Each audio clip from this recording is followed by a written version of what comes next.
यही वो इलाका है जहां सालों से सियासी खेल खेला जा रहा है, जहां जब भी अवाम ने आवाज बुलंद की वहां उनको दबाया गया, उठाया गया और कहीं गायब भी किया गया। और ये एक नया मसला नहीं है, ये मसला 1 नवंबर 1947 जब से हम अपने आप को आज़ाद कहते हैं तब से लेकर 2025 मई के आज के दिन तक ये मसला चला आ रहा है। कश्मीर में एक दहशतगर्द हमले के बाद पाकिस्तान और इंडिया के दरमियान कशीदगी ऐसे बढ़ गई कि जैसे एक नया एपिक वार शुरू हो रहा है। दोनों तरफ से फौजी मिसाइल दागे जाते हैं, ड्रोन हमले किए जाते हैं और ऐसा जंगी माहौल कि दुनिया भर के लोग सोचने लगे कि यार ये जंग तो न्यूक्लियर वार में तब्दील तो नहीं होगी।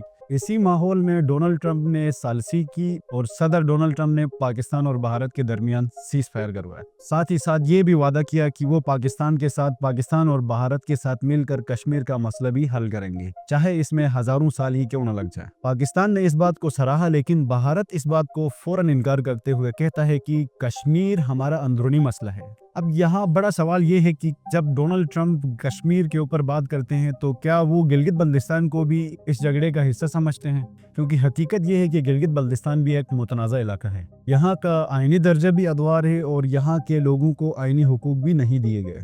यहाँ का बच्चा कहता है कि हम पाकिस्तान के साथ हैं, लेकिन अफसोस की बात यह है कि आज 75 साल गुजर गए और आज तक हमें हमारे लोगों को आईनी हुकूक नहीं दिए गए।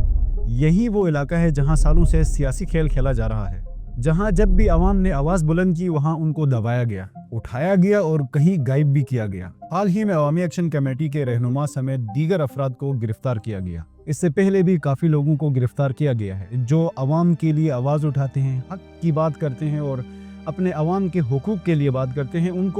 उनकी आवाज को दबाया जाता है और उनको उठाया जाता है।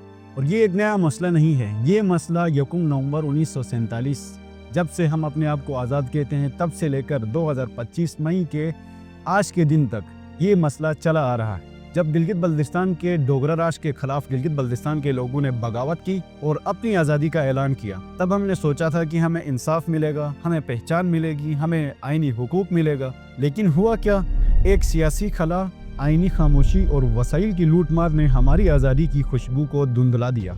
यहाँ पानी, जंगलात और कुदरती वसाइल के ज़ख़ीरे हैं, मगर बिजली पूरी नहीं मिलती, हुकूक पूरे नहीं मिलते और खुद मुख्तारी बस ख्वाब ही रह गई है। महरूमियाँ तो यहीं ही रह गई हैं। और जो इस नाइंसाफ़ी के खिलाफ बोलता है तो उसे उठाया जाता है, क्योंकि यहाँ पाकिस्तान में सिर्फ 2 ही चीज़ों का लाइसेंस मिलता है, करप्शन और खामोशी। जो इन दोनों के खिलाफ बात करे उसको गद्दार, बैरूनी एजेंट या सिक्योरिटी रिस्क करार दिया जाता है।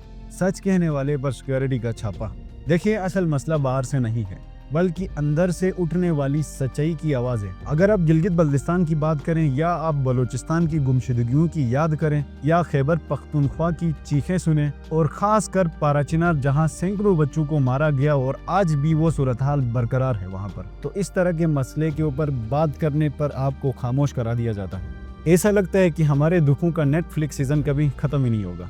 अब सवाल ये नहीं रहा कि किसको उठाया गया, कब उठाया गया, कहाँ से उठाया गया, बल्कि सवाल ये है कि ये सब कब तक। कभी गिलगित बल्तिस्तान की बर्फ़पोश वादियों में नारे गूंजते थे कि हमने खुद को आज़ाद कराया है, इंसाफ हमारा हक है। नस्लें बदल गई, वक्त गुजर गया, लेकिन सवाल वही का वही है।